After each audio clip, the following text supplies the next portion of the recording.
Good evening. I hope you had a very good sunny day today. As from here at United Kingdom, Richmond upon Thames, it's been very pleasant day indeed. Cold, but pleasant. Therefore, the sun hasn't gone down yet at this evening. At the time 4 p.m., which is 16:00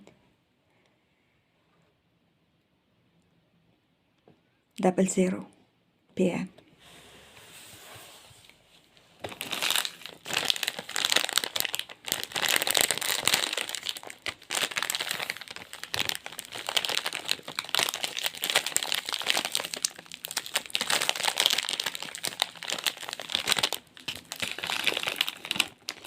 As I have spoken in the past about books and all that is related to books, including copyrights.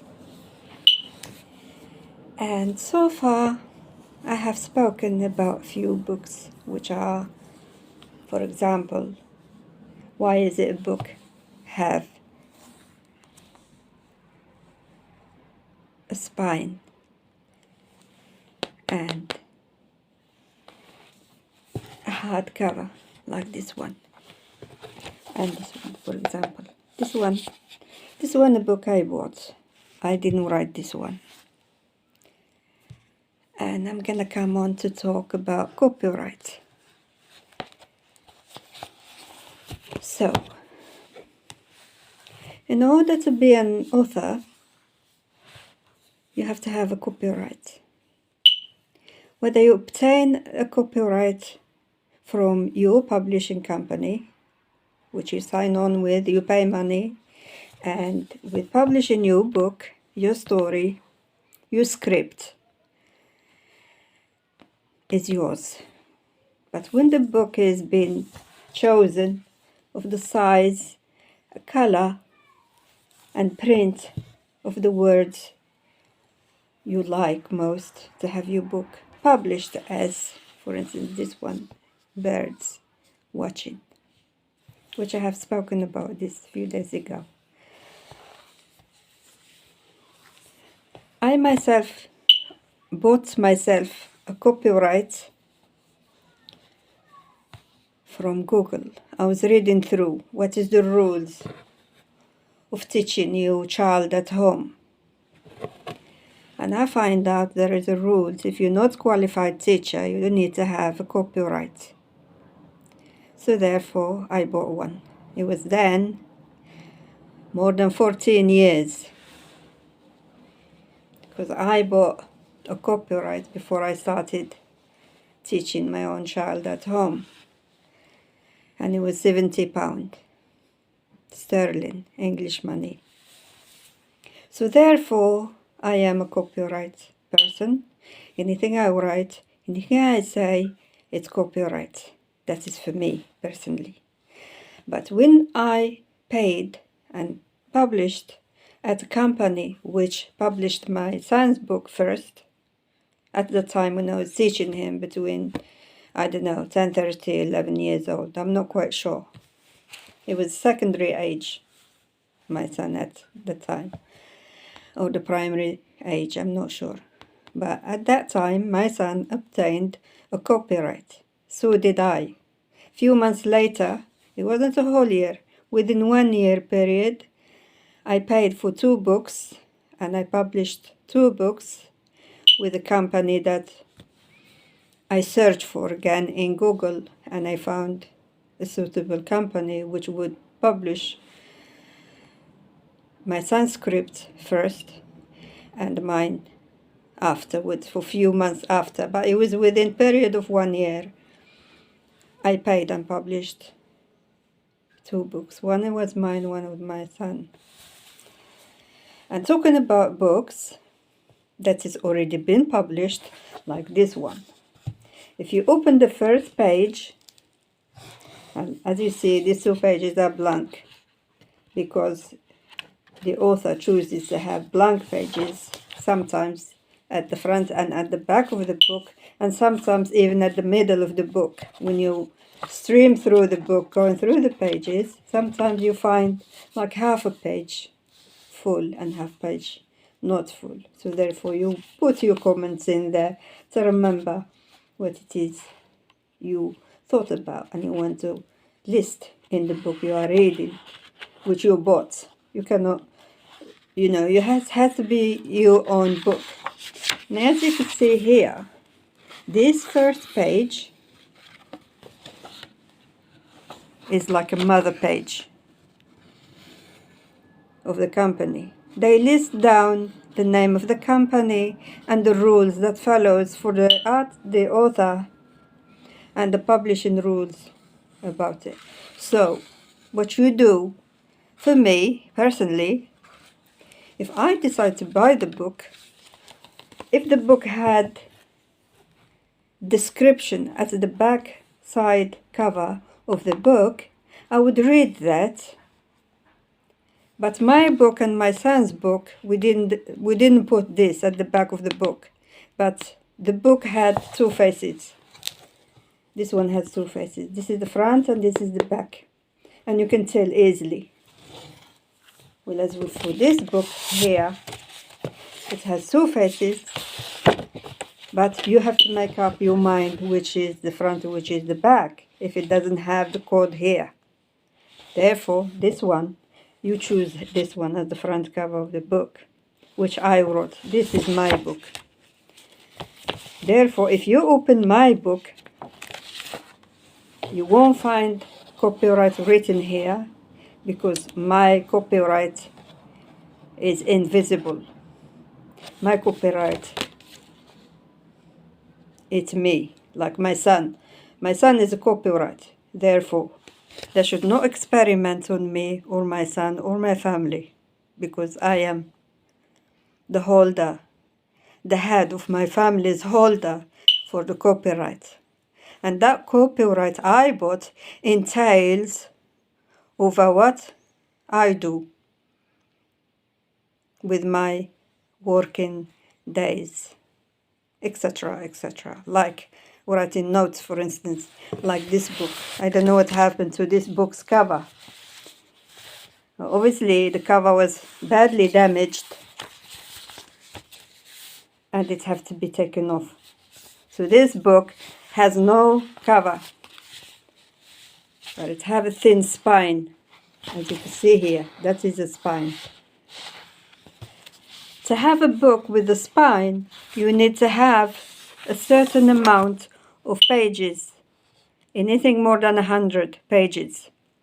And if you have a hardcover book, like for example, these 2, that's a hardcover, and so is that one. But this one hasn't been published. This book I bought already as a hardcover, but it was plain pages inside. It has no writing on it. And I bought it for me a few years ago. Therefore, this is the script I keep. If I go to publishing company, which is I chose to stay with the original publishing company, it doesn't matter what they did, whether it's good or bad, or they didn't give me my money for them when they publish my book, and I have reached the threshold, which is £50 as far as I understand. My son's book reached the threshold before I have my book published. And my book, after not very long, the same year, I have to say, when I published my son's book and my book and my son's book reached the threshold, meaning you can have your book at the library, public library, and you can go and find it there or ask about it to borrow it, and you can read it at your comfort, at home or outside, any place you like say, sit in a cafe. You can read it, doing other things on your own or with friends, wherever. So there you have it. That's what it means to have a copyright. It is important to read the copyright page, which is I showed you about here. It's always, before you start reading the main contents of the book, it is really important, and I do press that. I taught my children, if you buy any book, or in a library you started reading a book, you read the rules about this book in particular. All right? So these rules applies to every book. And it is important to understand what it is the rules of the book, so you read it. I am not a gossip writer. I am a personal writer. I write my own personal, what I think from my head. What comes to my head in general. What is my thought I write about. Not necessarily something I've been reading about. I can comment about things like this book. I do have a right to comment about books. To say what I think about it. Whether it's a good book or a bad book. What is it? To me, this is a good book. It's a good example to know how to watch birds. Even if I'm sitting here, my window at my left hand or my window at my right hand, I could observe and watch birds passing by my window, my home window, or anywhere else. If I want to watch the birds, I'm walking down the street, let's just say, and I can watch the birds as I'm walking and watch my step where I'm walking too. So, therefore, I am observing everywhere I go to see the birds, which color they are, if they're near enough to me, which kind of bird they are. And from this book, almost, it gives you the population of a singular bird and kind, and where do they live. Because this person travels to write about birds and publish this book. And I find it very specific, very good, very understandable, very simple. Therefore, when I first time I mentioned this book, I mentioned it's for everybody. Any child who could read and write or understand could read it, as well as any adult of any age or any gender can read this book to help you understand the way of life of birds and where do they are. Where do they go? For instance, when birds emigrate, they emigrate from a cold country like United Kingdom and they go to the desert, let's just say, any other country, USA, or any other part of the world on the planet Earth. So therefore, it's very knowledgeable. If you don't have a television like me, I don't have television. I prefer to watch videos on YouTube or Google and search about them. I used to have television and I find sometimes it's not really what I want. So it's been a while since I had a television in my household. I still have one, but I don't use it. I taught my children to use their imagination to read. It is very important to read. Since, I don't have television, I can spend money on books. And it's very good. I find reading books can make you forget your problems and feel happier about life in general. So there you have it. This is the book which been published, approved, and sold worldwide. But in this particular book is written in English language, which means it's in English. Any person who speaks English, who learned about English, would understand this book.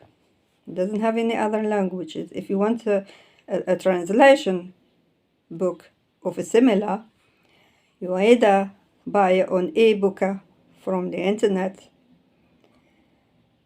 or buy a translated book, or order from shops like Waterstones, for example. If you walk into the shop and you find a book like this and you say, I would like it in other language, let's just say French language, Chinese language, any other part of language, Arab language or any other language, you can order a book specifically of the language you like. If it's your mother tongue is Arabic, you order it in Arabic.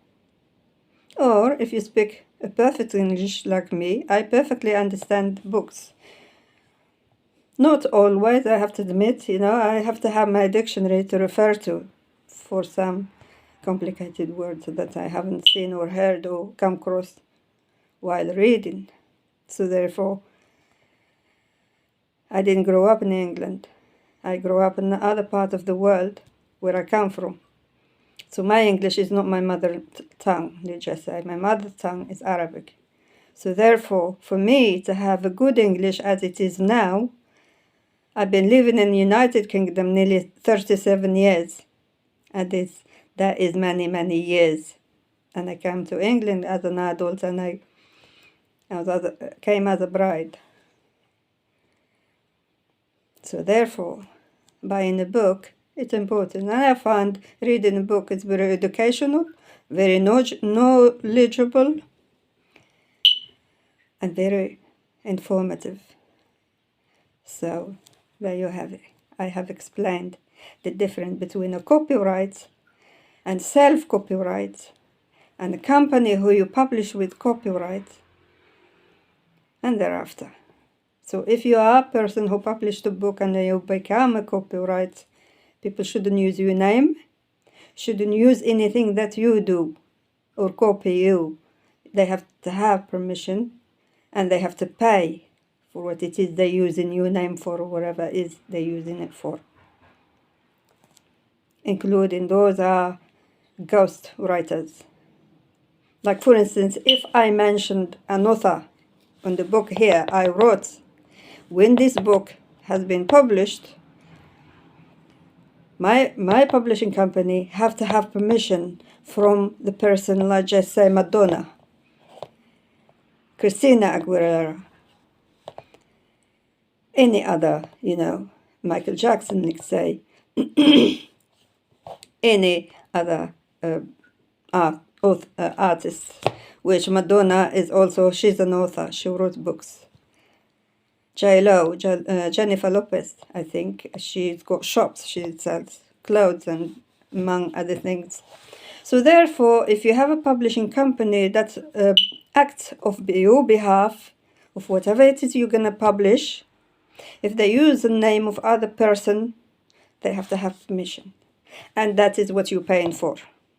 You pay your publisher for everything to make a book acceptable like this one, or like this one with a thick cover or a thin cover, with a spine or without the spine, like that. That one doesn't have a spine. Like we discussed in the past, this one don't have a spine. It is a spine there, but it doesn't have a writing of the name of the book and the name of the author, like this one here. This spine has a written on it, and it's a thick cover. Alright, so I hope you understand the meaning of having to be an author. What is it? Why do you need a copyright? Why do you pay for it? I paid £100 for mine when I published my son's book, and £100 for my own book that I wrote myself through my imagination. So therefore, it wasn't cheap. The one I bought from Google, it was £70. A year or two later, I paid the publishing company £100. They charge more because they are also probably they have to pay someone else for the copyright. Or that how much it's supposed to cost the book I and my son wrote, which was maybe just under 100 pages. Therefore, any book under 100 pages doesn't have a spine. So you don't get a name of the author and the title of the book. They don't write it in here. And if they do write it in here and it's not a hardcover, then the book has a spine. But if you open the book, as such this one, to see the joint of the middle of the book, then in the inside of the book, it does have a spine.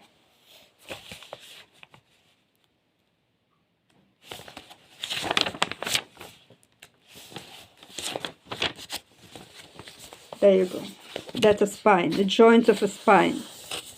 And I don't have traditional books that's been bonded together with thread and a bow, or a, they put page over page, and then they put holes with a stapler here,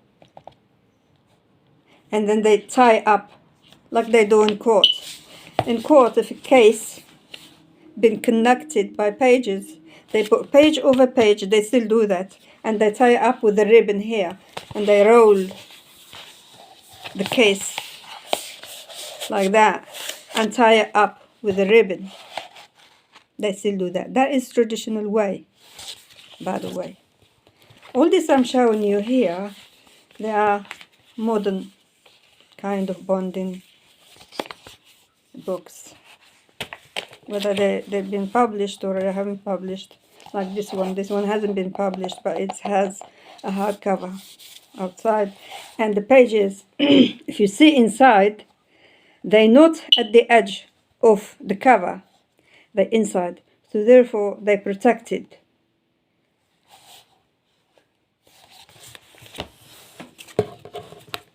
The same with this one.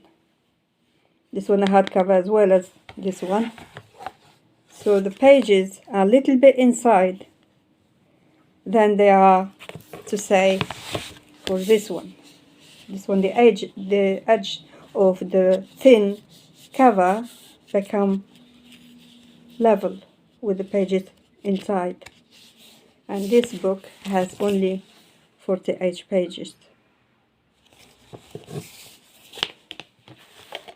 So I hope I have explained somewhat, a little bit, fraction of my understanding about how books are made and how they are bonded and how they are being selected together. So have a good evening and take care.